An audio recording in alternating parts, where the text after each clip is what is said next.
Hi friends, welcome to study with Ayush Saxena and R C Saxena. आज की इस वीडियो में हम क्लास 9th की एनसीईआरटी इकोनॉमिक्स बुक का चैप्टर नंबर 1 जिसका नाम है the story of village Palampur की एक्सप्लेनेशन पढ़ेंगे। आइए वीडियो शुरू करते हैं।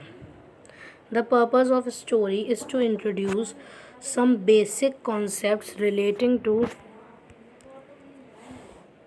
production, and this we do through a story of a hypothetical village called Palampur. Farming is the main activities in the Palampur, whereas several other activities such as small scale manufacturing, dairy transport etc. are carried out on a limited scale. और वहाँ पर non farming activities बहुत कम scale पर होती हैं, बहुत कम जगह होती हैं। These production activities need various resources, और इन सारी उत्पादन जो चीज़ें बनती हैं उनमें बहुत सारे रिसोर्सेज, अलग अलग टाइप के रिसोर्सेज यूज़ होते हैं, जैसे natural resource, man made resource यानी जो हम बनाते हैं, नेचुरल रिसोर्स जो नेचर से मिलता है, ह्यूमन एफर्ट हमारी मेहनत लगती है, हमारा पैसा लगता है। As we read through the story of Palampur, जो हम पालमपुर इस वाली स्टोरी से पढ़ेंगे, we will learn how various resources combine to produce the desired goods and service in the village. और इससे ही हमें पता चलेगा जो हमारी फसल होती है या जो भी हम प्रोडक्शन बनाते हैं वो कैसे बनता है। आइए शुरू करते हैं। ये चैप्टर का ओवरव्यू था। अब हम इंट्रोडक्शन पे आते हैं। Palampur is well connected with neighbouring villages and towns. जो पालमपुर विलेज है वो नेबरिंग विलेजेस यानी आसपास के गांव से और टाउन से बहुत अच्छे से कनेक्टेड है। जैसे कि रायगंज एक बहुत बड़ा विलेज है जो वहाँ से 3 किलोमीटर की दूरी पर है। And all weather road connects the village to the Raiganj. एक वहाँ पर एक ऐसी रोड बनाई गई है, सीमेंट की रोड है जो बहुत टाइम से चल रही है और हर मौसम को झेल लेती है। जैसे सड़कें ख़राब हो जाती है, मतलब काफ़ी पक्की सड़क बनी हुई है वहाँ पर जो जो पालमपुर को रायगंज से कनेक्ट करती है। And further on to the nearest small town, और वहाँ पर एक टाउन भी है और टाउन से भी कनेक्ट करती है जिसका नाम है Shahpur. Many kinds of transport are visible on this road, starting from bullock carts, tongas, buggies, wooden cart drawn by buffaloes loaded with jaggery good and other commodities to motor vehicles like motorcycles, jeeps, tractors and trucks. यहाँ पर कई तरीके के हमें वो भी देखने को मिलते हैं ट्रांसपोर्ट, या जैसे कि बुलक कार्ट्स हो गई, भैंसों से जो बफेलो से चलती हैं, टोंगास हो गए यानी जो घोड़ों से चलते हैं, बुग्गी वगैरह गुड़ सब कुछ होता है जो गुड़ ट्रांसपोर्ट करती हैं। This village has about 450 families belonging to several different caste. इस विलेज में 450 फैमिलीज़ रहती हैं जो अलग अलग कास्ट से बिलोंग करती हैं। द 80 अपर कास्ट फैमिलीज़, वहाँ पर 80 अपर कास्ट फैमिलीज़ हैं। Own the majority of the land of in the village, जो विलेज में ज़्यादातर लैंड उनका ही है। Their houses, some of them quite large, उनके हाउसेस काफ़ी बड़े हैं। Are made up of bricks with cement plastering, और पक्के हाउस हैं, पक्का हाउस है, कच्चा हाउस नहीं है। द एससीज, Dalits comprises on the 1/3 of the population and live on the one corner of the village and in much smaller houses, some of which are of mud, straw. और जो एससीज हैं यानी दलित्स हैं वो 1/3 ही पॉपुलेशन में है उनकी, यानी 1/3 पॉपुलेशन में है, और वो एक कॉर्नर में रहते हैं विलेज की। जैसे कि मान लीजिए ये हमारा विलेज है और इसमें बड़े बड़े हाउसेस, इतना हिस्सा बड़े लोगों का है जो अपर कास्ट के हैं, और ये वाला जो एरिया है ये एससीज का है। ये बस इसका मतलब ये है बहुत कम बड़े बड़े जगहों पर अपर कास्ट के लोग रहते हैं और छोटी सी जगह पर एक कॉर्नर में एससी लोग रहते हैं। Most of the houses have electric connections, ज़्यादातर हाउसेज में उनके यहाँ इलेक्ट्रिक कनेक्शन है। Electricity powers all the tubewells in the fields and is used in various types of small business। और वहाँ पर इलेक्ट्रिक पावर भी है जो काफ़ी फील्ड में भी खेतों में भी मदद करती है, और इलेक्ट्रिसिटी और इंडस्ट्री, वहाँ पर जो छोटे मोटे बिजनेस है वहाँ पर भी हेल्प करती है। Palampur has 2 primary schools and 1 high school. Palampur में एक हाई स्कूल है और एक 2 प्राइमरी स्कूल है। There is a primary health centre, वहाँ पर एक छोटा सा हेल्थ सेंटर भी है। रन बाय गवर्नमेंट, जो कि गवर्नमेंट के द्वारा चलाया जाता है। एंड 1 प्राइवेट, यानी किसी एक आदमी की डिस्पेंसरी यानी मेडिकल स्टोर है। वेयर द 6 आर ट्रीटेड, जहाँ पर बीमार लोगों को ट्रीट किया जाता है। The description above shows that Palampur has fairly well developed. ये जो हमें डिस्क्रिप्शन पालमपुर विलेज के लिए दी गई है, इससे हमें ये पता चलता है कि ये पालमपुर एक काफ़ी हद तक डेवलप्ड है। यहाँ पर रोड्स हैं, ट्रांसपोर्ट है, इलेक्ट्रिसिटी है, इरिगेशन है, स्कूल है, हेल्थ केयर फैसिलिटीज़ हैं। Compare these facilities with those in your neighbour by village. और ये हमें एक्टिविटी टाइप की है कि हम अपने आसपास के गांव में ये एक्टिविटी देखें कि वहाँ पर हैं या नहीं है। The story of Palampur and imaginary village, आ गया ना यहाँ पर इमेजनरी, यानी जो पालमपुर है वो एक इमेजनरी विलेज है। Will take us through the different types of production activities, जो कि हमें काफ़ी अलग अलग टाइप की प्रोडक्शन एक्टिविटीज़ की तरफ मोड़ेगा इन द विलेज, जो विलेज में होती हैं।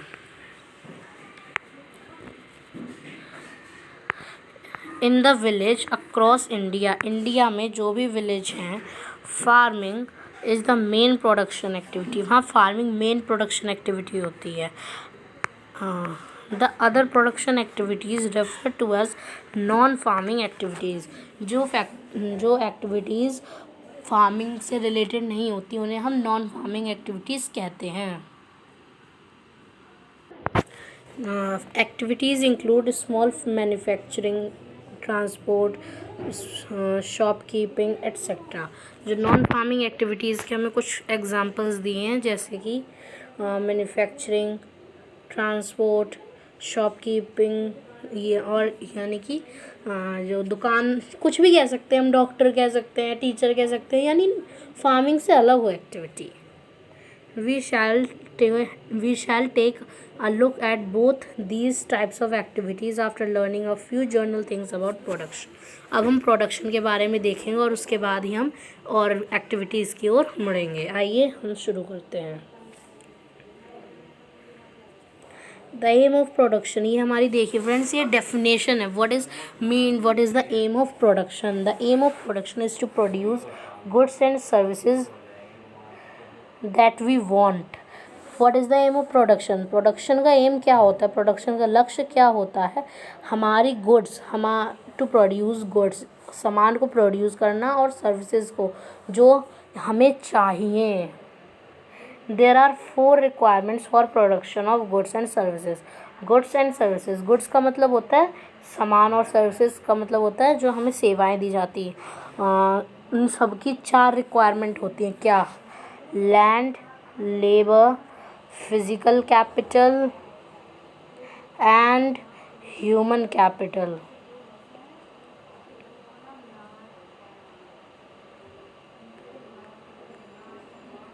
अभी आप देखिए, ये मेन है, ये जैसे कि आपके पास शॉर्ट आंसर्स में आ सकता है। What is the aim of production? So आपको बताना है the aim of production is to produce goods and services that we want, and the 4 requirements for the production of goods and services are land, labor, physical capital and fixed capital नहीं, direct human capital आएगा, क्योंकि जो physical capital होता है वो fixed capital और working capital जो अभी आगे आएगा उन दोनों से मिलकर बना हुआ होता है।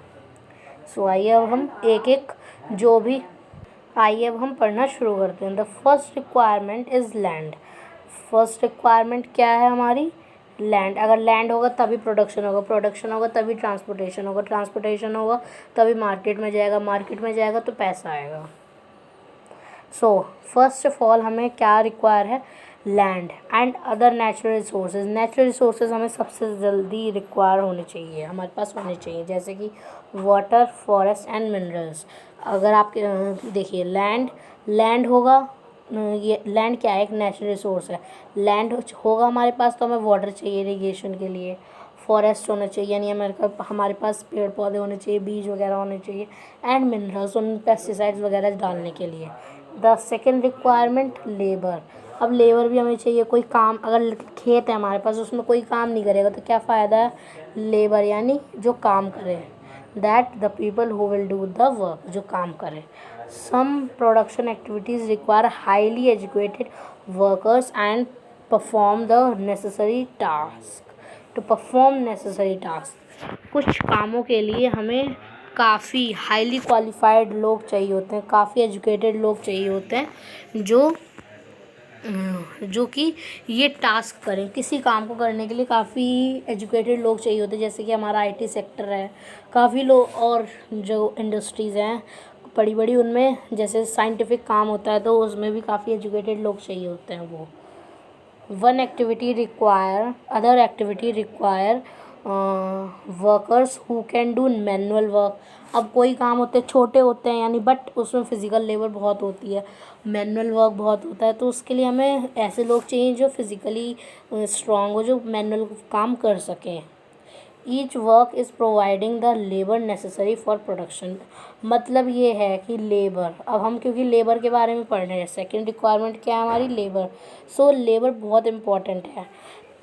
Labour is very necessary for the production. Without labour and land nothing can be done in production. Third requirement is physical capital. अब हम देखेंगे फिज़िकल कैपिटल क्या है, that the variety of inputs required, one minute friends, required यानी कि जो भी हमारा प्रोडक्शन होता है उसमें हर स्टेज में हमें कुछ ना कुछ चाहिए होता है। कैपिटल का मतलब होता है money.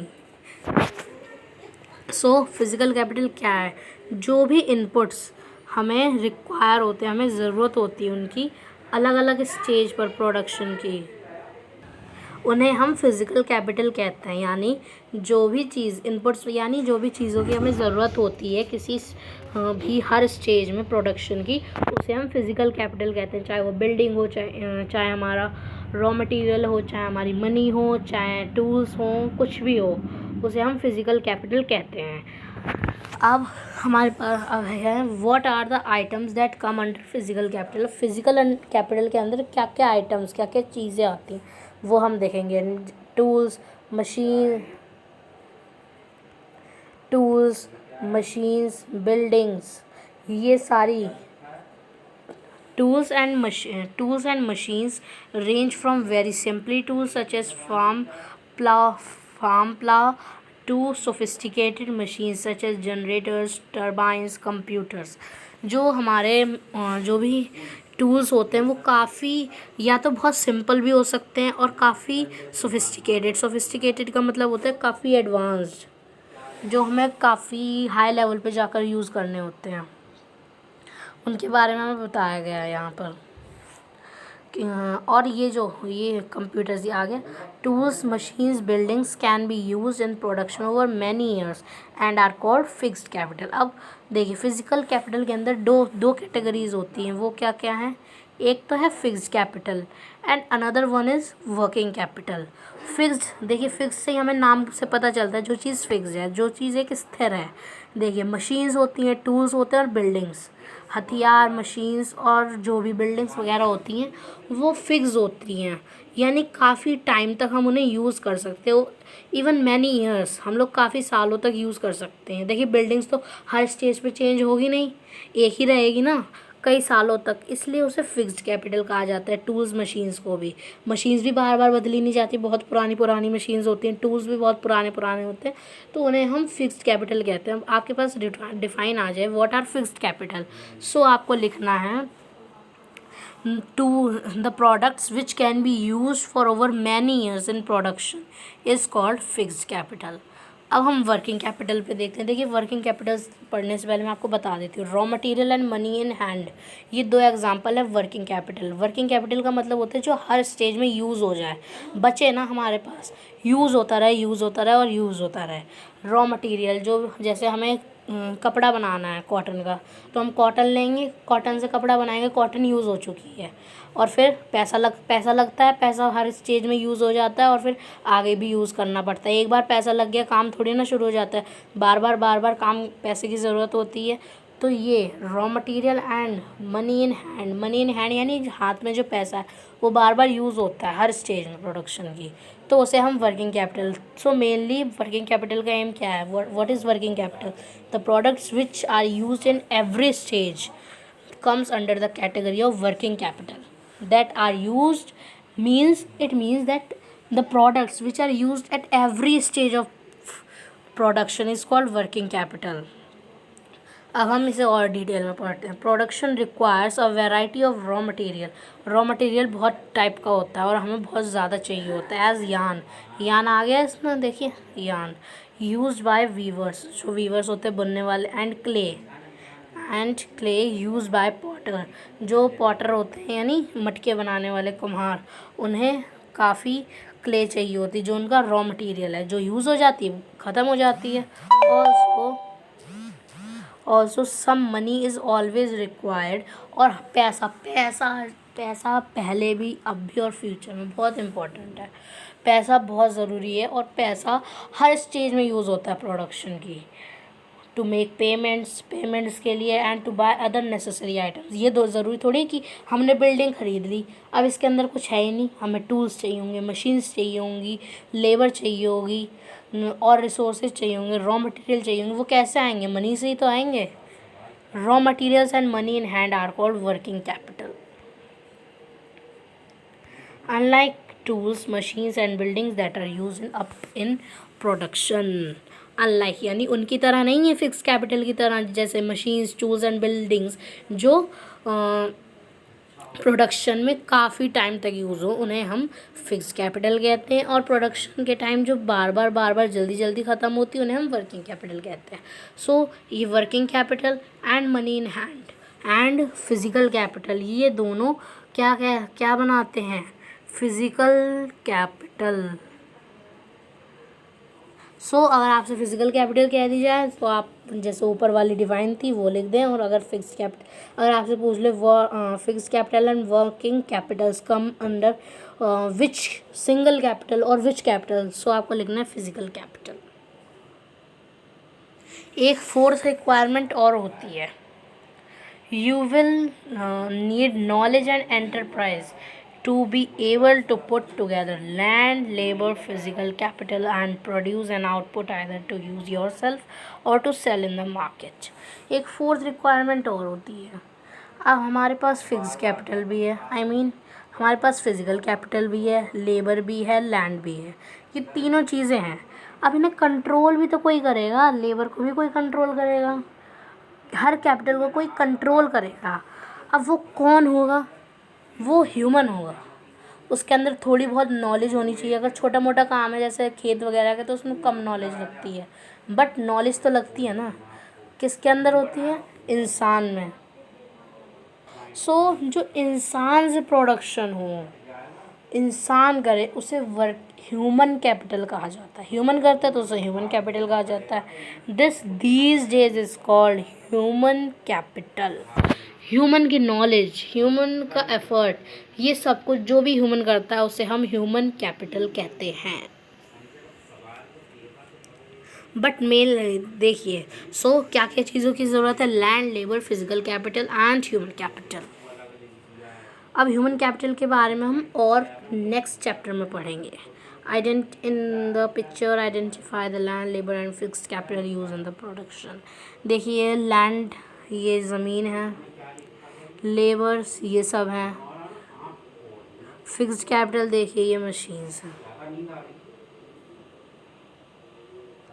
Every production is organised by combining land, labour, physical capital and human capital. So हमारा कोई भी प्रोडक्शन किन चीज़ों से मिलकर बनता है? लैंड से, लेबर से, फिजिकल कैपिटल से एंड ह्यूमन कैपिटल से, which are known as factors of production. So अगर आपसे पूछ लिया जाए what are the main factors और what are the factors of production, so आप क्या लिखेंगे? Land, labour, physical capital and human capital. As we read through the story of Palampur, हम इस विलेज की स्टोरी से पढ़ेंगे. We will learn more about the first three factors. हम first three factors के बारे में पढ़ेंगे, यानी कौन कौन से. एक तो land, second one is labour and another one is physical capital. For convenience, we will refer to the physical capital as the first in this chapter. हम सबसे पहले फिजिकल कैपिटल के बारे में ही पढ़ेंगे. आइए शुरू करते हैं. अब हमारा मेन चैप्टर शुरू होता है. ये सब कुछ ओवरव्यू था चैप्टर का, क्योंकि ये सारी कैपिटल के बेस पे ही हमारा ये चैप्टर बेस्ड है. Farming in Palampur. ये आप ये मत सोचिए इसमें पालमपुर है तो बस उसी स्पेसिफिक या पर्टिकुलर एरिया के बारे में. ये फिर पूरी इंडिया के बिहाफ पे यूज़ होता है पालमपुर इसमें. जैसे कि आपके पास आ जाएगा question, why farmers are paid less wages in Palampur. और अगर आपके पास पेपर में आ जाए why farmers are low paid in India, तब भी आपको वही लिखना है. बस इसमें ये है कि इंडिया की जगह पालमपुर को मीडियम लिया गया है हमें समझाने के लिए. Land is fixed. अब हम लैंड के बारे में पढ़ेंगे. Farming is the main production activity in Palampur. Palampur में मेनली क्या एक्टिविटी है? Farming. 75% of the people who are working are dependent on farming for their livelihood. 75% लोग वहाँ पर फार्मिंग पर डिपेंड करते हैं. मतलब कि अगर वहाँ 100 लोग हैं तो वहाँ 75 लोग डिपेंड करते हैं अब भी फार्मिंग पर.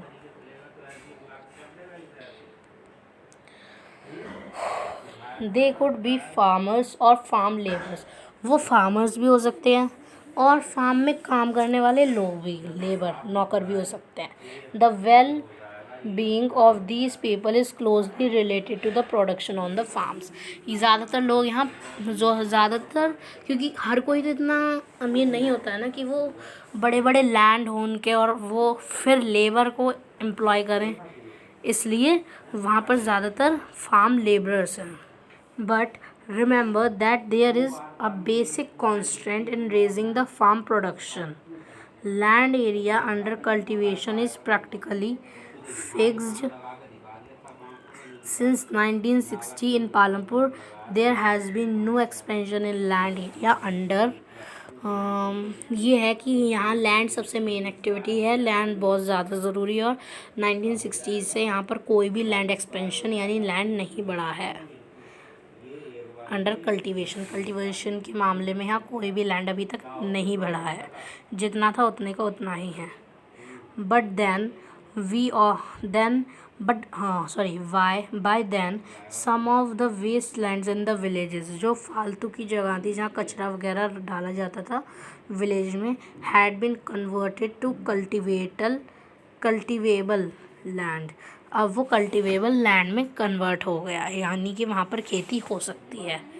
There exist no further scope to increase farm production by bringing new land under cultivation. लेकिन इसके अलावा वहाँ कोई भी और रास्ता नहीं है कल्टिवेशन लैंड को बढ़ाने का. The standard unit of measuring land is hectare.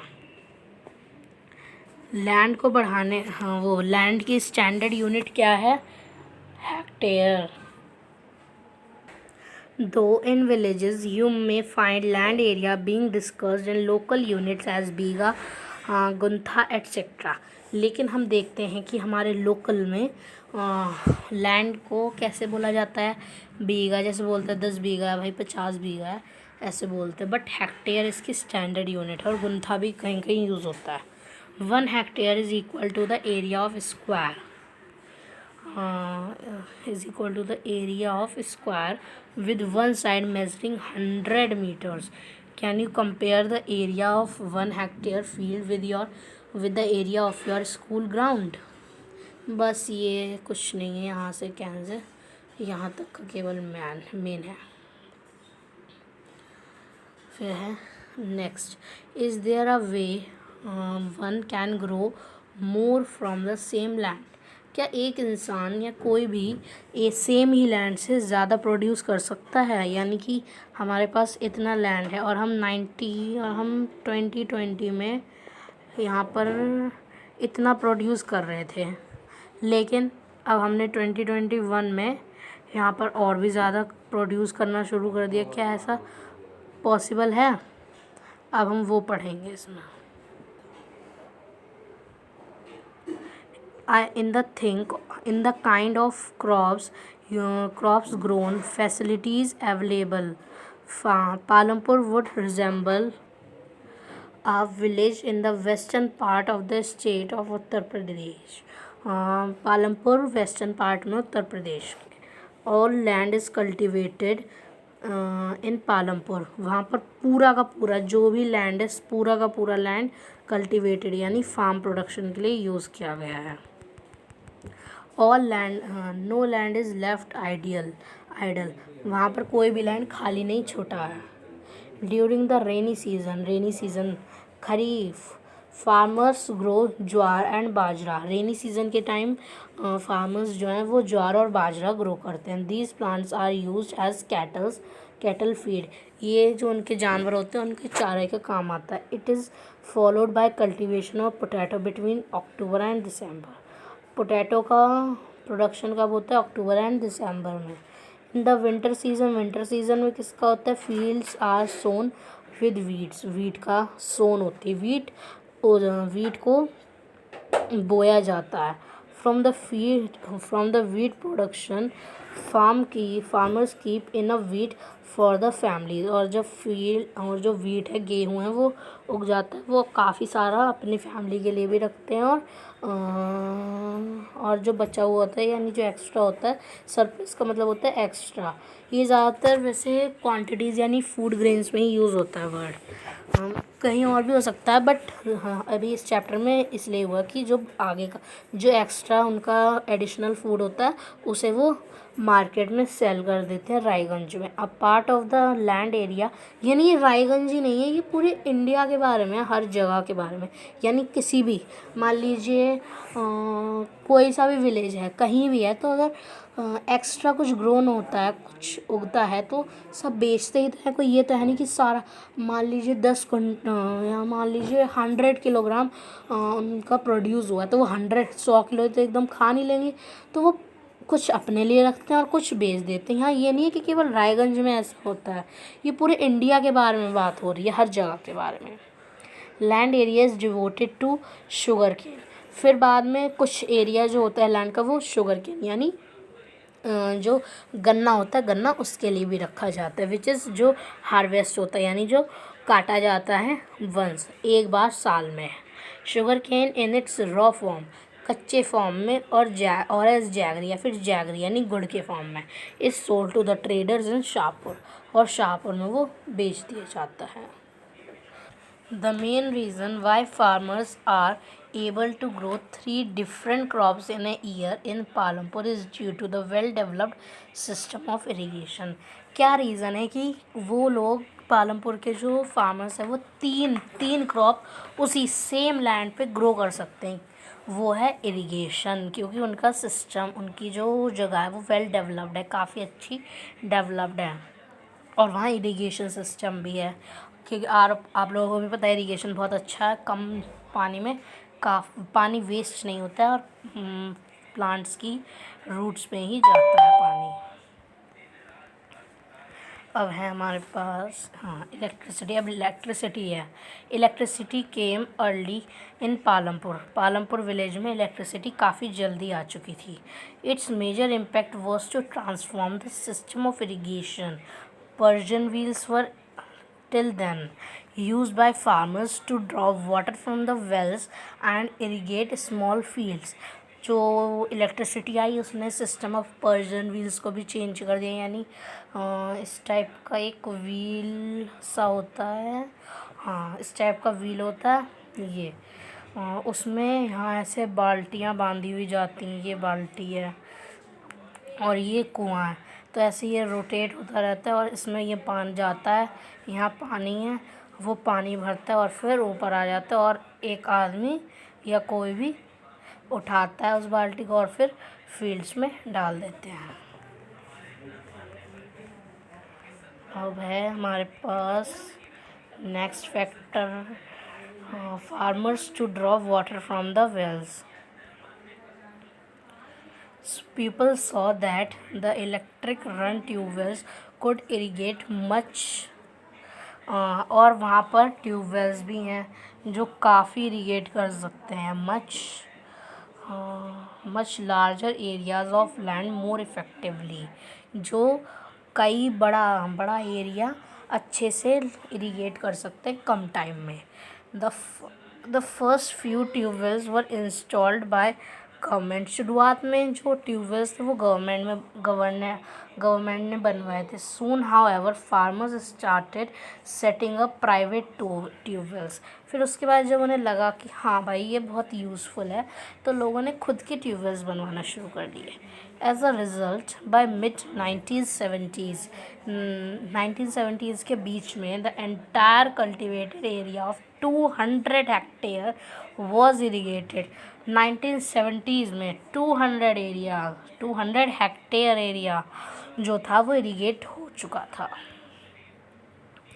अभी हमारा कितना है ये फ्रेंड्स, अभी ये क्रॉप वाला तो हमारा, मैं ये वाला, चलिए ये वाला भी पढ़ ही लेते हैं, फिर उसके बाद हम लोग नेक्स्ट वीडियो में कंटिन्यू करेंगे। Not all villages in India have such high level of irrigation, sorry. आप अब भी इस टाइम भी हमें पता है कि काफ़ी एरियाज़ हैं इंडिया के जहाँ पर इरिगेशन अब भी नहीं है। अपार्ट फ्रॉम रिवराइन प्लेन्स, यानी कि जो प्लेन्स, रिवराइन प्लेन्स का मतलब होता है यानी कि ये एक प्लेन है, यानी एक जगह है और यहाँ इसके बिल्कुल पास से रिवर जा रही है और जा रही है, तो जो उस प्लेन को रिवराइन प्लेन कहते हैं। A plain just side of the river. Apart from riverine plains के अलावा कोस्टल एरियाज़, यही पानी के आसपास के area, are country are well developed irrigated, और वो एरिया ज़्यादा इरीगेटेड है अच्छे से। इन कंट्रास्ट प्लेट्यू एरियाज़, जो प्लेट्यू के एरियाज़ हैं, डेक्कन प्लेट्यू यानी कि हमारी इंडिया का ये वाला पार्ट, ये जहाँ ये कन्याकुमारी है, ये डेक्कन प्लेट्यू है पूरा। ये वाला एरिया भी काफ़ी अच्छे से इरीगेट हो जाता है लैंड, क्योंकि मतलब ये है कि पानी के पास वाले एरिया ज़्यादा अच्छे से अब इरीगेट होते हैं।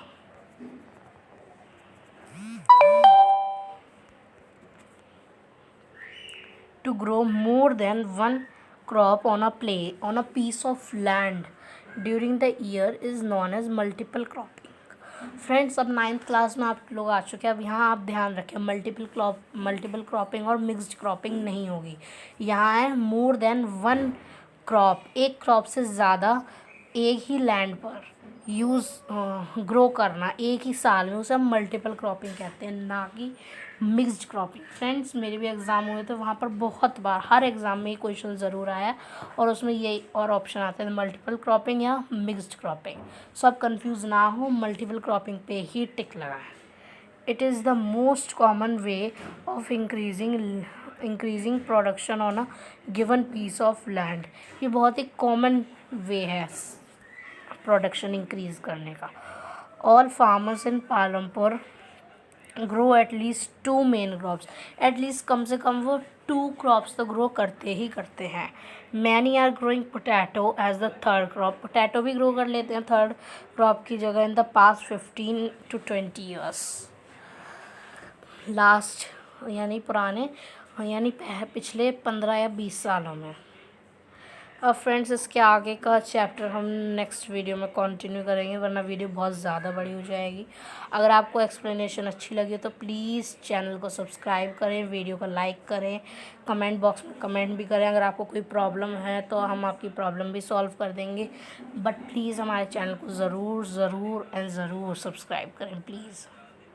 Okay friends, bye bye, take care, stay home, stay safe.